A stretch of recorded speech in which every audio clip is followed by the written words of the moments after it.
Bienvenidos a esta exploración detallada. Hoy nos vamos a adentrar en las ideas de Robert T. Coleman, de su libro El Plan Maestro de Evangelización. Un libro que ha generado bastante discusión, ¿no? Sí. Tenemos extractos que, delinean la estrategia que Coleman identifica en el ministerio de Jesús. La tesis central es que había un plan, ¿verdad? Exacto. Y nuestra misión hoy es, desentrañar los componentes clave de ese supuesto plan maestro, especialmente cómo se enfoca en seleccionar, entrenar y multiplicar líderes. Que ya de por sí suena interesante. La idea de un plan tan deliberado. Justo surge la pregunta, ¿fue realmente así tan calculado?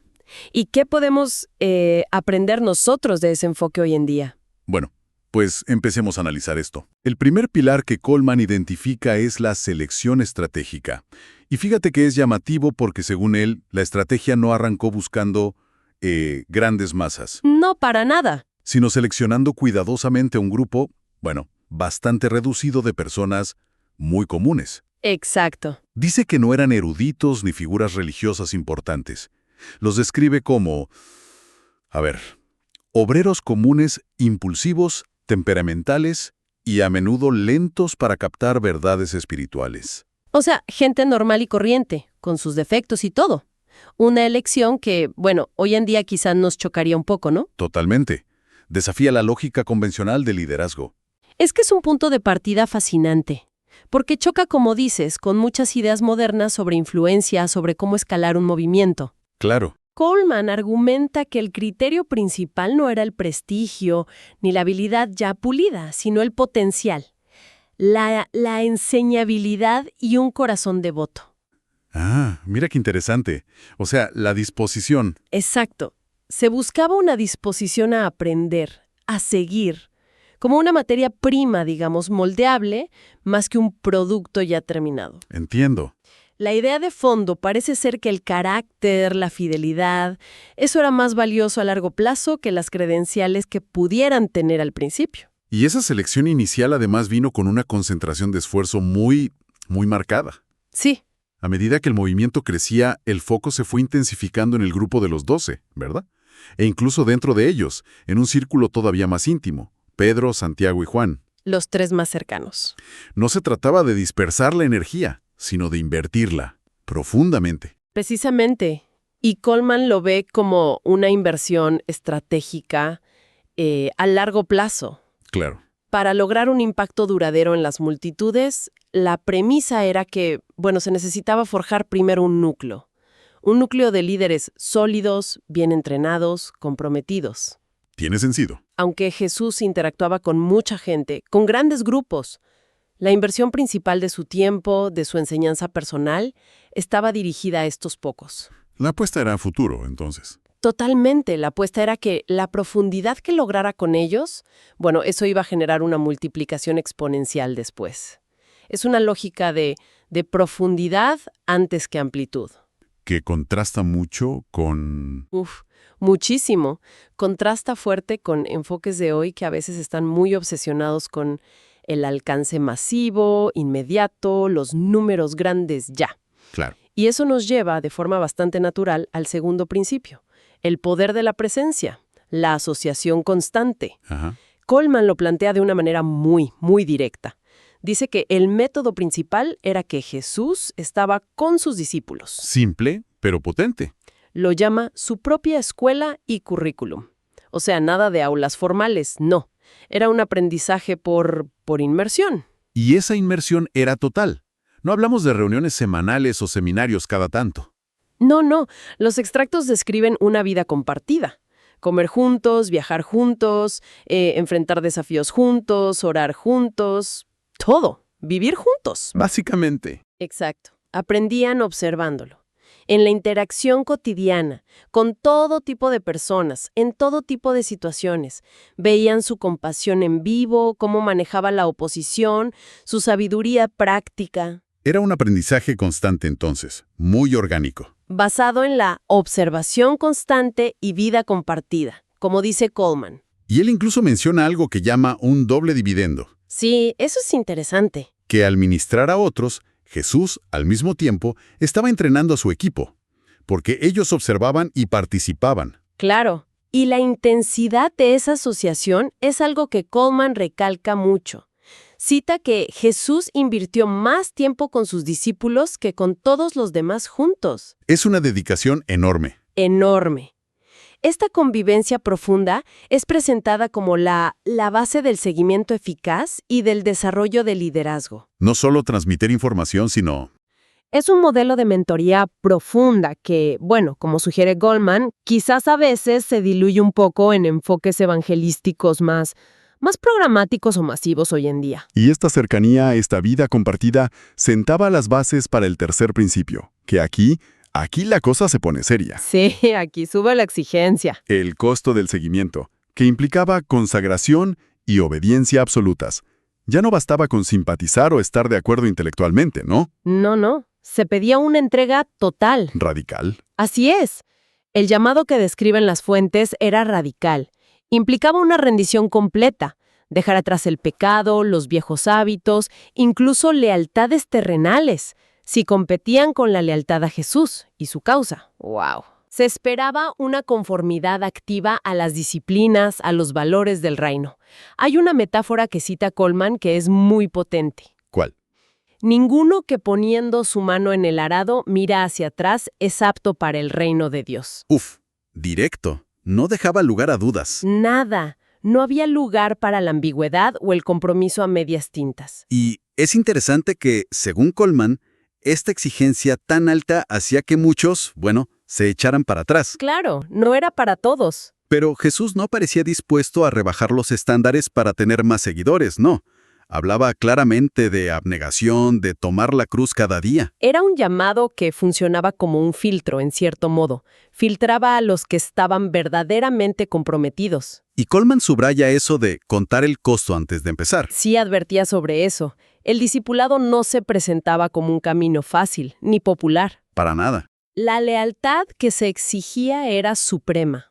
Por encima de lazos familiares, de la seguridad personal. El propósito de esta exigencia, según lo interpreta Coleman, era forjar un núcleo de líderes cuya dedicación fuera inquebrantable, capaces de resistir la presión, de perseverar. Y hay una conexión ahí entre obedecer y entender, ¿no? Sí, es interesante. Aunque los discípulos fallaban mucho y tardaban en entender las cosas. Bastante, sí. Su disposición fundamental a obedecer, a seguir a pesar de todo, era como el vehículo para su crecimiento, para su madurez espiritual. Y el propio Jesús es presentado como el modelo máximo de esta obediencia. Y sumisión total a la voluntad de Dios. Y esto conecta con el cuarto principio, el empoderamiento del Espíritu Santo, que Coleman describe como la impartición de amor y poder divino.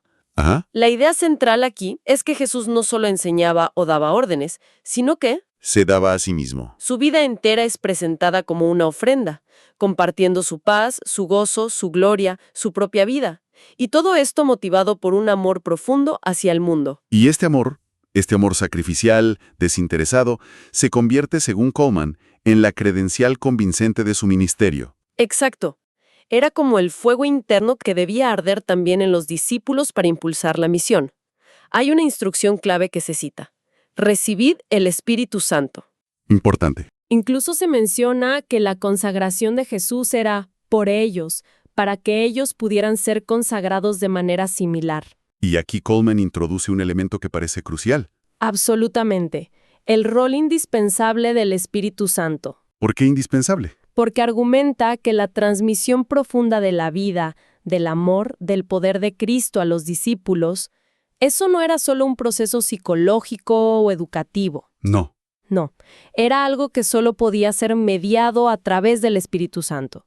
El Espíritu es presentado como el agente activo que regenera, que sostiene, que nutre la vida espiritual y, fundamentalmente, que empodera para el servicio y el testimonio eficaz. Se habla de la promesa de otro consolador, ¿verdad? El Espíritu Santo que vendría a ocupar el lugar de Jesús, pero de otra manera. Exacto, de una manera interna y universal, que guiaría a la verdad, enseñaría, recordaría las palabras de Jesús y capacitaría a los discípulos para hacer incluso obras mayores. Obras mayores. Sí, este punto es fundamental en la tesis de Coleman, porque enmarca todo el plan de evangelismo no como una simple estrategia humana, por muy bien pensada que esté, Sino cómo. como una empresa sobrenatural. La dependencia del poder y la guía del Espíritu Santo es total. Sin esta dimensión divina, argumenta Coleman, el plan estaría incompleto, sería ineficaz. Entendido. Pasamos entonces al quinto principio, que nos devuelve a lo práctico. Liderar con el ejemplo. Demostrar cómo vivir y servir. Este me encanta. Sí, este aspecto resuena mucho, ¿no? La idea de que Jesús no solo decía qué hacer, sino que mostraba cómo hacerlo. La frase clave, os he dado ejemplo. Totalmente. Coleman enfatiza que Jesús se aseguró de que sus discípulos aprendieran no solo sus enseñanzas, sino su forma de vida, Ah, claro. su relación con Dios, su manera de interactuar con la gente. Les mostró los secretos de su influencia espiritual a través de su propia práctica diaria. Era una pedagogía vivencial. ¿Y cuáles son algunos ejemplos concretos que Coleman destaca de este modelaje? Menciona varios hábitos o disciplinas clave. Primero, la vida de oración. Fundamental. Los discípulos lo veían. Lo veían retirarse a orar, conversar íntimamente con el Padre. Y eso despertó en ellos el deseo de aprender a orar, lo que los llevó a pedirle, Señor, enséñanos a orar. Y les dio una oración modelo. Sí, y les enseñó sobre la persistencia, la fe en la oración. Segundo, el uso de las escrituras. También clave. Constantemente recurría a ellas. Demostraba su autoridad, su relevancia, cómo se cumplían en su propia vida y ministerio. Enseñaba cómo las escrituras iluminaban la misión. Y tercero, el enfoque en alcanzar personas, ¿no? Lo que Coleman llama ganar almas. Exacto. Coleman sugiere que cada interacción de Jesús tenía como una dimensión evangelística, potencial. Les enseñaba cómo iniciar conversaciones, cómo generar confianza, cómo llamar a una decisión de seguirle. Todo de manera muy natural, muy contextualizada. Es como si las clases de entrenamiento fueran la vida misma, ¿no? Observándolo en acción en tiempo real. Justo eso.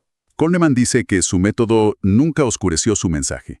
Eso sugiere una integración perfecta entre el ser y el hacer. Exactamente. Enseñaba evangelismo viviéndolo delante de ellos. Y demostraba paciencia cuando no entendían algo, ¿no? Explicándoles, haciendo que las lecciones fueran súper realistas y aplicables a sus propias vidas y a su futuro ministerio. Y esto, claro, prepara el terreno para el sexto principio. Acción empoderadora. Que se trata de delegar trabajo y responsabilidad. El siguiente paso lógico. Eso no observar y aprender, sino también hacer.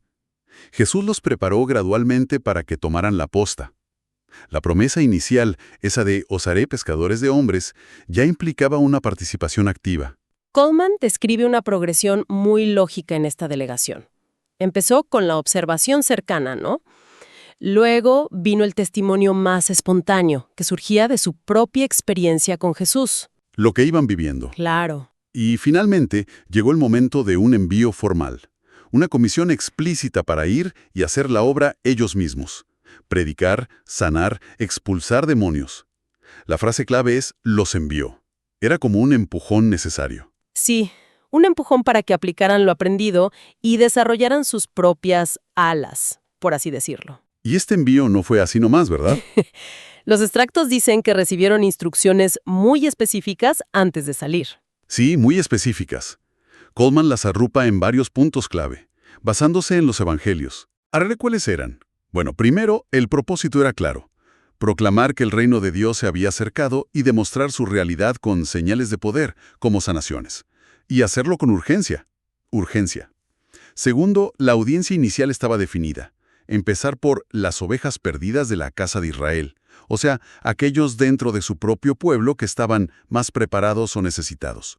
Un enfoque estratégico inicial. Bien. Tercero, el soporte material. Debía ser mínimo. Viajar ligeros, sin llevar provisiones extras, confiando en la hospitalidad y en la provisión de Dios a través de la gente que los recibiera. Eso fomenta la dependencia, ¿no? Totalmente. Y cuarto, el método sugerido era buscar en cada lugar a una persona digna, receptiva, de buen testimonio, y establecer ahí una base para un ministerio más profundo.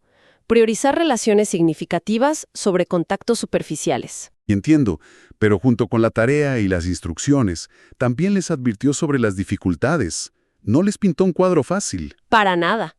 Definitivamente no. Se les advirtió explícitamente. Un discípulo no es más que su maestro. Claro, si a Jesús lo rechazaron y persiguieron, ellos debían esperar lo mismo. Odio, oposición, que los llevaran ante las autoridades. Pero no los dejó solos con la advertencia. No. La advertencia venía con una promesa. El Espíritu Santo les daría las palabras y la fortaleza necesarias en esos momentos difíciles. De importante respaldo. Y también se les recordó la naturaleza divisiva del mensaje, que inevitablemente confronta, exige decisiones radicales y a veces crea tensión incluso dentro de las familias. Los preparó para un camino desafiante. Y esa experiencia en el campo, con sus éxitos y fracasos, nos lleva al séptimo principio: crecimiento continuo, a través de supervisión y guía constantes. El seguimiento. No bastaba con enviarlos y ya, era crucial el feedback, la retroalimentación. Coleman destaca esas reuniones que tenían después de las misiones. Esas sesiones de informe y análisis eran fundamentales en el proceso. Los discípulos volvían, compartían sus experiencias, lo bueno, lo malo, y Jesús aprovechaba esas situaciones reales para impartir más instrucción, para corregir malentendidos, para profundizar su comprensión. Un ciclo continuo. Exacto. Coleman lo describe como un ciclo continuo de instrucción, asignación, informe y nueva instrucción. Una pregunta recurrente que se cita es, ¿aún no entendéis?, mostrando esa labor paciente de llevarlos a una mayor profundidad. Y tenemos ejemplos de cómo esas experiencias se convertían en lecciones clave. Sí, Coleman menciona algunos casos muy ilustrativos. Por ejemplo, cuando los discípulos fracasaron en sanar a un joven endemoniado. Un momento difícil para ellos, seguro. Claro. Jesús usó esa experiencia para enseñarles sobre la necesidad de una fe más profunda y en algunos casos sobre la importancia de la oración y el ayuno para enfrentar ciertos desafíos espirituales. El fracaso se volvió una oportunidad de aprendizaje crucial. Interesante cómo lo transformó. Y en otra ocasión, les recordó cómo habían participado en la alimentación milagrosa de las multitudes, para confrontar su falta de fe o su lentitud para entender quién era él y el poder que tenían disponible. Usaba sus propios recuerdos, sus experiencias, para reforzar lecciones espirituales. Y no solo abordaba la falta de fe o de poder, sino también actitudes que no estaban bien, ¿verdad? Correcto. Corregía pacientemente su orgullo, sus ambiciones de poder. ¿Te acuerdas cuando discutían quién sería el mayor? Sí, claro. O su sectarismo, cuando querían prohibir a otros que usaran el nombre de Jesús porque no eran de su grupo. O su intolerancia, como cuando quisieron pedir fuego del cielo sobre una aldea samaritana que no los recibió. Los iba puliendo. Los guiaba constantemente hacia la humildad, el servicio, la paciencia, hacia una perspectiva más alineada con el corazón de Dios. Si vemos el panorama general, esta supervisión activa, continua, era esencial para mantenerlos enfocados en la meta y asegurar su desarrollo constante como líderes según el modelo que Jesús les estaba impartiendo. Finalmente, todo esto nos lleva al octavo y último principio: impacto multiplicador, la expectativa de reproducción espiritual, la meta final. ¿Cuál era, según Coleman, el objetivo último de toda esta inversión tan intensiva en tan pocos? La meta no era simplemente tener un grupo de seguidores súper bien entrenados, sino que estos discípulos se convirtieran en reproductores. Que ellos formaran a otros. Exacto. Que ellos, a su vez, formaran a otros discípulos que replicaran el carácter, el ministerio y la misión de Jesús. La visión era la multiplicación exponencial. Hay una frase clave ahí, ¿no? Sí, la que cita Coleman. Id y llevad fruto, y vuestro fruto permanezca.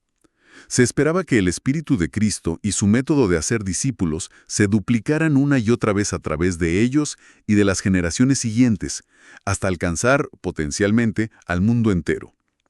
Pero, ¿de dónde venía la confianza en que este plan, centrado en un grupo tan pequeño al principio, pudiera tener un alcance tan global? Coleman la sitúa en momentos clave, como la confesión de Pedro: «Tú eres el Cristo, el Hijo del Dios viviente», un momento cumbre. Totalmente. Y Jesús responde declarando que sobre esa roca, la verdad de su identidad divina edificaría su iglesia, y que las puertas del Hades no prevalecerán contra ella. Esa es una afirmación potente. Potentísima. Es vista como la garantía de la victoria final. La estrategia de confiar la misión a estos discípulos, una vez que reconocieron quién era Él, es presentada como el genio culminante del plan. Y esto se sella con la instrucción final, la que conocemos como la Gran Comisión. Exactamente. El mandato final no fue simplemente vayan y prediquen o vayan y bauticen, sino id y haced discípulos de todas las naciones. Haced discípulos. Ahí está la clave. Ahí está la clave, según Coleman. Interpreta esto como una orden de replicar el proceso completo que Jesús había modelado con ellos. Construir personas que no solo creyeran, sino que siguieran activamente a Cristo, obedecieran sus enseñanzas y, crucialmente, fueran enseñadas y equipadas para hacer lo mismo con otros. El ciclo continúa. Exacto. El éxito del evangelismo, bajo este modelo, no se mide solo en conversiones iniciales, sino en la capacidad de generar cadenas de discipulado que continúen la obra a través del tiempo. La clave es la continuación a través de las generaciones subsiguientes. Bueno, hagamos un repaso rápido de los 8 pilares que describe Coleman. Selección estratégica de unos pocos, asociación constante y profunda, consagración y obediencia absoluta, impartición vital del Espíritu Santo, liderazgo a través del ejemplo práctico, delegación empoderadora de la misión, supervisión y guía continuas para el crecimiento, y la meta final de reproducción espiritual multiplicadora. Un resumen perfecto. El núcleo parece ser un enfoque muy intensivo, relacional, profundo, diseñado para formar líderes que sean capaces de reproducirse. Sí, y como reflexión final, creo que es valioso considerar el poder que postula este modelo. Esa inversión profunda y paciente en unos pocos individuos, con el potencial de multiplicar exponencialmente el impacto. Contrasta mucho con otros enfoques. Contrasta, sí, con esfuerzos quizá más amplios, más visibles a corto plazo, pero potencialmente más superficiales en cuanto a la formación de líderes que puedan reproducirse. Y aunque, claro, el contexto original es religioso, estos principios de formación intensiva, de mentoría profunda, de multiplicación intencional, parecen tener ecos en otros ámbitos, ¿no? Totalmente. ¿Cómo podría resonar esto en el desarrollo de liderazgo en organizaciones, en la educación o incluso en la crianza hoy? Buena pregunta. Sin duda. La idea central de priorizar la profundidad relacional y el modelaje de carácter y competencias con la expectativa de que los formados formen a otros. Es un principio de desarrollo humano y organizacional muy potente, aunque, claro, a menudo es costoso en tiempo y esfuerzo personal. Trasciende el contexto específico del libro. Para cerrar, entonces, dejamos una pregunta que surge de esta exploración. Si pensamos en la formación de personas capaces y comprometidas en cualquier campo, sea profesional, artístico, cívico, personal, ¿qué podríamos estar pasando por alto al priorizar quizá la escala sobre la profundidad? O la información sobre la transformación que viene por la relación y el ejemplo. Exacto. ¿Dónde reside hoy el poder de esa selección cuidadosa, de la presencia invertida y de la expectativa intencional de que se reproduzcan los valores y las habilidades esenciales? Una reflexión sobre el impacto a largo plazo de la mentoría enfocada.